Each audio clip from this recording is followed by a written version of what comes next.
Does Tom want to go into the boxing world and maybe fight a Tyson Fury, maybe fight a Deontay Wilder? I don't know if he does, but I think if you get into that top percentage of the sport, the UFC do not pay anywhere near as much as the boxing does. And I know, being around Tom every day, that when he spars good boxers, he spars good. So I think he'd do really well against a real high-class boxer. With Zuffa Boxing under Dana White's leadership, do you think there could be an eventual crossover where you get a massive super fight that could be on a Netflix? It doesn't depend on me, that depends on Dana White. But I think Tom has the ability, because I've seen him box at the highest level against some real good guys, that he could be at that level. Title was on the line against Lex Pereira. You'd be happy with it being a feature fight?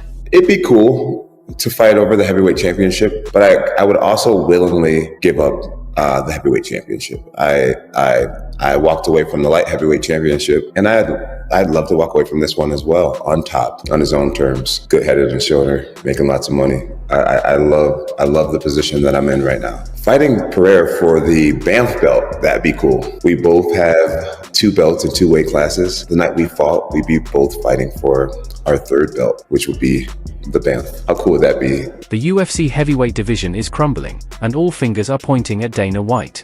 Fighters are fed up, fans are furious, and the future of the division looks darker than ever. After years of loyalty, sacrifice, and dedication, it seems the entire heavyweight roster is ready to walk away. Sources inside the UFC have revealed that fighter salaries have quietly been reduced, especially for top-tier heavyweights, sparking absolute chaos behind the scenes. Complete hogwash, complete nonsense. If you just watch it, you will see that those were 2 nasty, deep eye pokes. You could say that he lost that first round. I think he lost that first round. I think we all agree that he lost that first round. Absolutely. Yeah, you could. I mean, that is fair game. But to suggest that he quit, that he wanted a way out, that he looked for a way out because the going got tough, is just something that I'm not going to subscribe to. You know, John Jones is going to weigh in. This is the guy. This is the guy. For the record, John Jones was offered for the millionth time $30 million to fight this man, and he didn't. You can't claim after the fact, this is the guy, but you know he's going to spike the football. And there's a cruel irony involved in the fact that Tom doesn't fight John Jones, but still gets eye poked. But this is tough for him. This is the first time in his career where he's not going to be beloved by people, because people are going to accuse him of being a quitter, because they're going to say that the going got tough and he asked for a way out.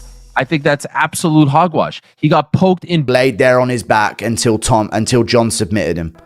Against the cage, Gane was sat there, not moving, not bucking, not shifting or fighting hands, sitting there like this until John locked up the guillotine on him. I'm very aware of what happened in that fight. And do I wish Tom would have finished him earlier? I do, without resistance. That was the ideal circumstance for Tom Aspinall, was to finish Ciryl Gane with no resistance in the first round. I think we see an overconfident Gane in the rematch, and I think Tom smokes him. But Tom was raging. So there's an emotional aspect to this rematch now that I'm worried about, because I've been looking for Bully Tom to make an appearance for a very long time, you guys. For a very long time, I've been waiting for Bully Tom to make an appearance. And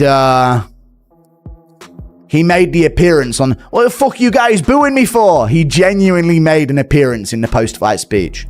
The fuck you guys booing me for? I got fucking double eye poked. A double eye poke landed. Insane. Crazy. Horrible result for the main event. Worst case scenario. All things come together. It's weird how MMA works, is it not? Dirtiest fighter on the heavyweight roster, Ciryl Gane, constantly cheats every single fight. He's a dirty little French cunt. John Jones is the nemesis of Tom Aspinall. Hey Tom, how are we? Yeah, it's easy. Okay. Merci, Martin. J'en ai merci.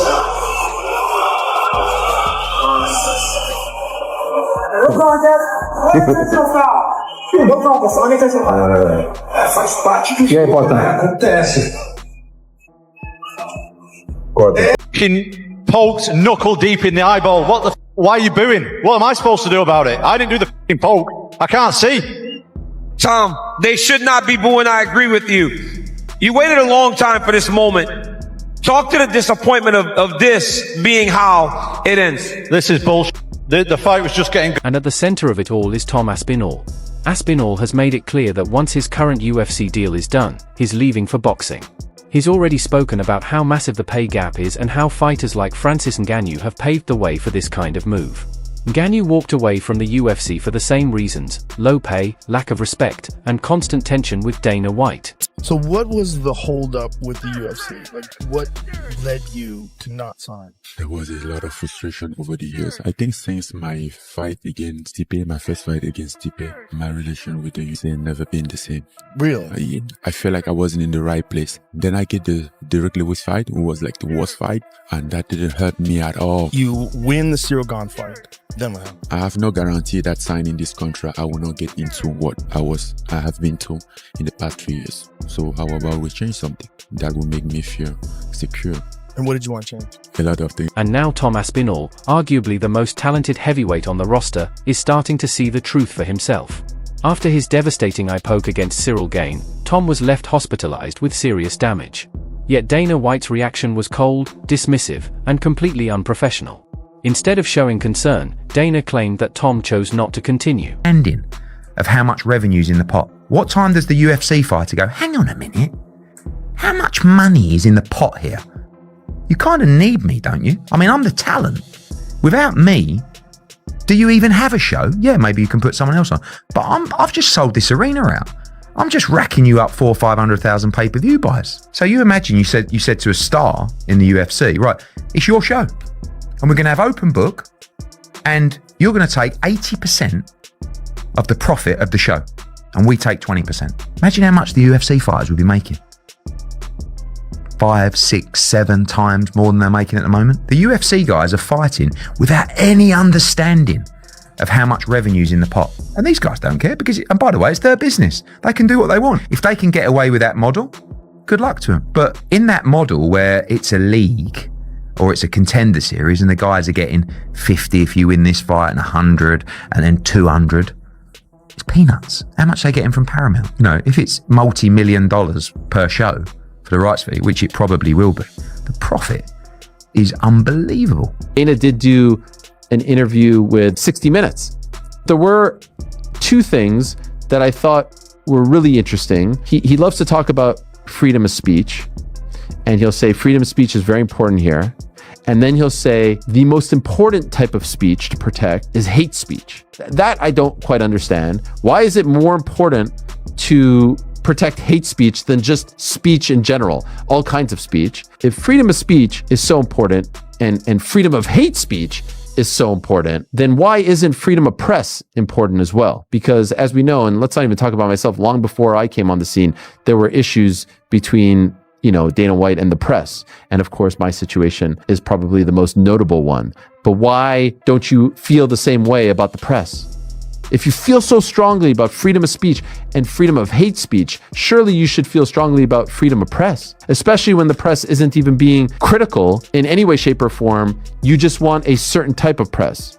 That to me is a contradiction. Also, he says, I don't believe in destroying people's lives if they make a singular mistake. I mean, I sit here today, he has tried actively to destroy my life because I reported some news, some fight news. Again, Dana White didn't dislike me because I was critical of the UFC. They didn't like me because I was reporting fight announcements. So if you don't know these things, I can understand why you would sit there and be like, you know what? I like this guy. But if you know and you lived it and you've watched him and you've covered him, you know that this whole thing now, the freedom of this, freedom of that, freedom of this, freedom of that is a little... Those words hit hard and confirmed exactly what Aspinall and his family had already been feeling.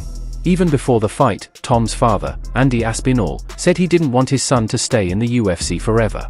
He wanted him to finish his contract and move into boxing, where he could make real money and finally get the respect he deserves. That's not bitterness, it's simply the truth about the state of the sport right now. And it's not just Aspinall.